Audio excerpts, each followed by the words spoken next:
Hello learners, welcome to our channel. ये video मुझे दोबारा बनानी पड़ रही है बिकॉज़ जो मैंने फ़र्स्ट टाइम ये वीडियो बनाई थी ना, अभी 2-3 दिन पहले, उसमें ना वॉइस नहीं आ रही थी मेरी। दैट्स वाई मैं ये वीडियो दोबारा बना रही हूँ, बट इज़ ओके, एटलीस्ट समझ में आना चाहिए।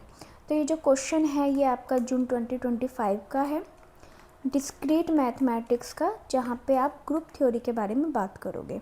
ग्रुप थ्योरी का ये क्वेश्चन करने से पहले आपको चूज़ करना है करेक्ट स्टेटमेंट कौन सी है।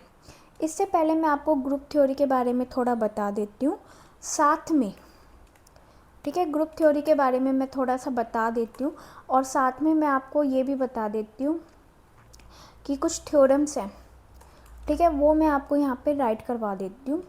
तो वो भी आप, जब आप ये थ्योरम मैं आपको यहाँ राइट कराऊंगी ना, आप आंसर खुद ही फाइंड कर लोगे। क्लियर?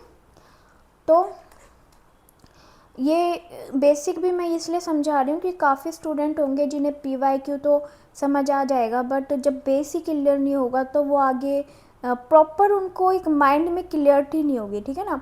तो ग्रुप थ्योरी जो काम करता है ना, एज ए स्टेयर वर्क करता है। जब तक आप फर्स्ट स्टेयर पर नहीं चढ़ सकते ना, तब तक आप सेकंड पर नहीं जाओगे, ठीक है। मतलब आपकी एक स्टेयर भी अगर फेल हो गई ना, आप यहाँ पे पैर नहीं रख पाए, तो आप आगे नहीं बढ़ पाओगे। क्लियर? तो सबसे पहले यहाँ पे जो स्ट्रक्चर होता है उसे बोलते हैं algebraic structure. What is called? Algebraic. यहाँ पे जो आप बात करते हो वो क्लोजर प्रॉपर्टी के बारे में बात करते हो। जब आपने क्लोजर प्रॉपर्टी सेटिस्फाई हो जाती है ना, लाइक कोई भी आपका इंटीजर नंबर है, उसको आपको प्लस करना है या फिर मल्टीप्लाई करना है, तो यहाँ पे आपकी जब क्लोजर प्रॉपर्टी सेटिस्फाई हो जाएगी तो आप नेक्स्ट स्टेप पर जाओगे। नेक्स्ट स्टेप आपका कौन सा होता है? Semi group. सेमी ग्रुप में आप जब बात करते हो वो एसोसिएटिव प्रॉपर्टी के बारे में बात करते हो। ये प्रॉपर्टीज़ ज़रूर पढ़ लेना, बहुत इंपॉर्टेंट प्रॉपर्टीज़ हैं, ठीक है, ज़रूर पढ़ लेना। मैंने एक वीडियो में इस प्रॉपर्टीज़ को भी डिफ़ाइन कर रखा है। तो चलिए बात करते हैं। ये कुछ लॉज होते हैं डिस्क्रीट मैथमेटिक्स में ही, एसोसिएटिव हो गया, आइडेंटिटी हो गया, इन्वर्स हो गया, इनके बारे में बता रखा है।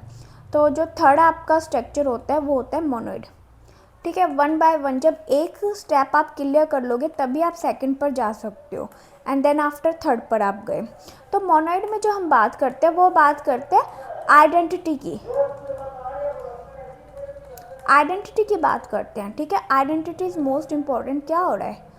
आइडेंटिटी इज़ मोस्ट इम्पॉर्टेंट, ठीक है। कोई भी आपका, जैसे यहाँ पे आइडेंटिटी एलिमेंट्स के बारे में बात कर रखी है, तो कोई भी आइडेंटिटी क्या होता है, जो आपका यहाँ पे आइडेंटिटी 1 है, ठीक है। तो जो भी आपकी आइडेंटिटी है यहाँ पे आपको जो रिजल्ट में मिलता है वो ये आइडेंटिटी होती है। तो जब मोनोइड में आपको आइडेंटिटी मिल जाती है, इसकी क्ले थ्योरम भी है एक, जहाँ पे आप टेबल के थ्रू आइडेंटिटी निकालते हो, बहुत अच्छा है। मैं आपको एक्सप्लेन कर सकती हूँ। अगर आपको इसके लिए नोट्स चाहिए तो मुझे बता देना, मैं एक स्पेशल वीडियो बना दूँगी जिसमें 1 से 1.5 पेज का नोट्स हैं और बहुत अच्छे हैं। अगर आप वो कर जाओगे तो आपको ग्रुप थ्योरी वैसे भी क्लियर हो जाएगी। तो चलिए मोनोइड के बारे में बात कर लिए। आइडेंटिटी यहाँ पे जब प्रॉपर्टी सेटिस्फाई हो गई तो आप नेक्स्ट स्ट्रक्चर पे जाओगे, वो होता है इन्वर्स। यानी यहाँ पे हम ग्रुप के बारे में बात करते हैं। इन्वर्स तो आपकी प्रॉपर्टी है और स्ट्रक्चर का नाम है ग्रुप, ठीक है। तब आप ग्रुप के बारे में बात करते हो। And then after fifth structure पे जाते हैं। फिफ्थ स्ट्रक्चर ग्रुप के बाद जब आता है इन्वर्स, क्या होता है? इन्वर्स होता है आइडेंटिटी का इन्वर्स। जो भी आपकी आइडेंटिटी आई है, मान लो x आई है, तो जो x का इन्वर्स होगा, ठीक है, इन्वर्स x का इन्वर्स, ऐसे -1 से आप डिनोट करते हो, दैट इज इन्वर्स, ठीक है। तो उसके बाद आप बात करते हो किसकी? कॉम्यूटेटिव। कॉम्यूटेटिव भी आपकी प्रॉपर्टी है जैसे इन्वर्स है, और इस स्ट्रक्चर का नाम है अबेलियन। व्हाट इज नाम?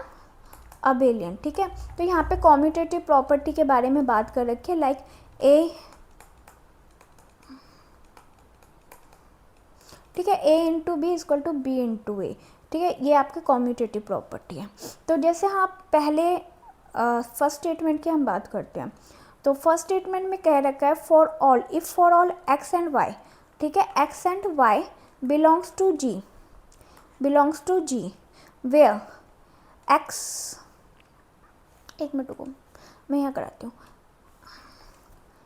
X and y belongs to G where x y की स्केयर मतलब एक्सपोनेंट 2 हो गया इक्वल टू एक्स की पावर 2 और वाई की पावर 2, देन अगर ये है तो then G is commutative, G is commutative. क्या वो कॉम्यूटेटिव होगी?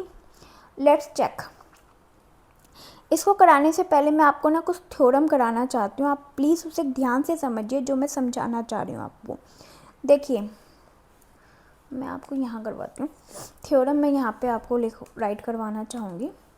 अगर मैं ये कह रही हूँ कि इफ़ एक्स वाई की पावर 2 इक्वल टू एक्स की पावर 2 वाई की पावर 2, तो वो अबेलियन होगी? जी हाँ होगी। क्यों होगी? इस चीज़ को अब आप समझिए। यदि कोई भी आपकी, देखो n अगर आपका इक्वल टू 2 है तो वो अबेलियन होगा, तो वो क्या होगा? अबेलियन होगा। लेकिन अगर आपका n ग्रेटर देन 2 है तो वो नॉन अबेलियन होगा, नॉन अबेलियन। ठीक है, तो इन्होंने अबेलियन ही पूछा हुआ है। जो कॉम्यूटेटिव प्रॉपर्टी है वो कौन से स्ट्रक्चर पे वर्क करती है? अबेलियन पे वर्क कर रही है ना, तो हमें यही बताना है कि वो अबेलियन है या नहीं है। जी मतलब ये जो ग्रुप है आपका ये अबेलियन है या नहीं है, यही तो बताना है आपको। तो अगर मैं इसको ओपन करती हूँ एक्स वाई, ठीक है, इक्वल टू व्हाट? एक्स की पावर 2 मतलब एक्स, वाई की पावर 2 मतलब वाई। तो हमें ये बताना है कि अगर ये बिलोंग्स टू जी कर रहा है, एक्स वाई आपका बिलोंग्स टू जी कर रहा है, तो जी आपका कॉम्यूटेटिव मीन्स अबेलियन है या नहीं है।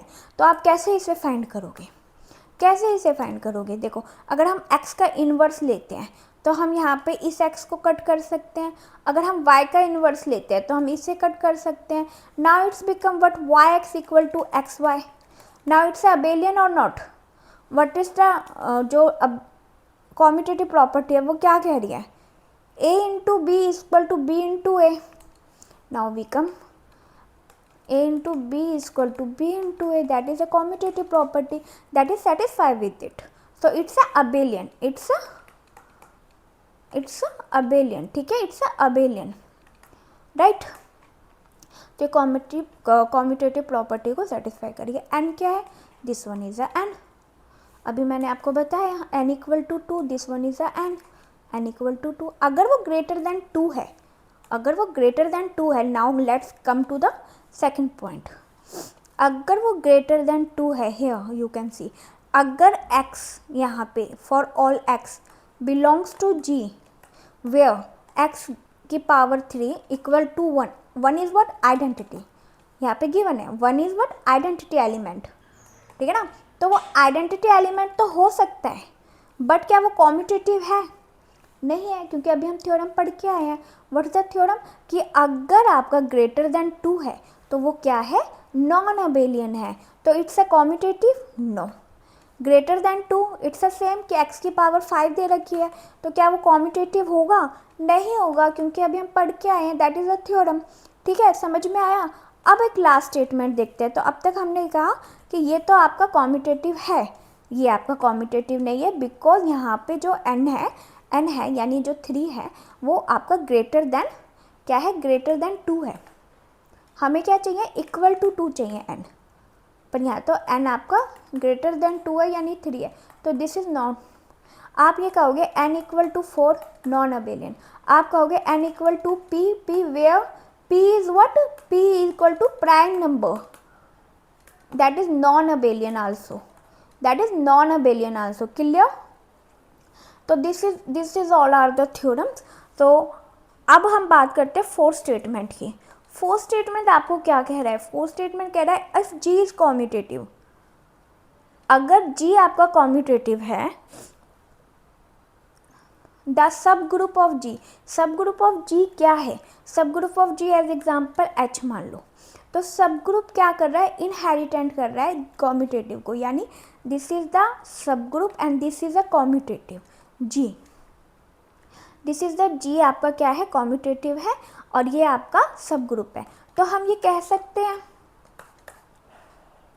अगर जी आपका कॉम्यूटेटिव है, ये कंप्लीट स्ट्रक्चर आपका कॉम्यूटेटिव है, तो ये क्या अलग से है? नहीं है ना, तो ये भी तो कॉम्यूटेटिव ही होगा ना। यानी अगर जी आपका अबेलियन है तो सब ग्रुप भी आपका अबेलियन होगा, because it's a inheritance property of the commutative abelian. So it's not यहाँ पे गिवन है, नीड नॉट बी। तो अभी तो हमने क्लियर किया है ना कि है, तो ये कैसे हो गया, राइट? समझ में आ गया? तो ये गलत हो गया। सो आंसर आपका 1 है। होपफुली आपको समझ आ गया होगा। Thank you, thanks for watching, bye bye.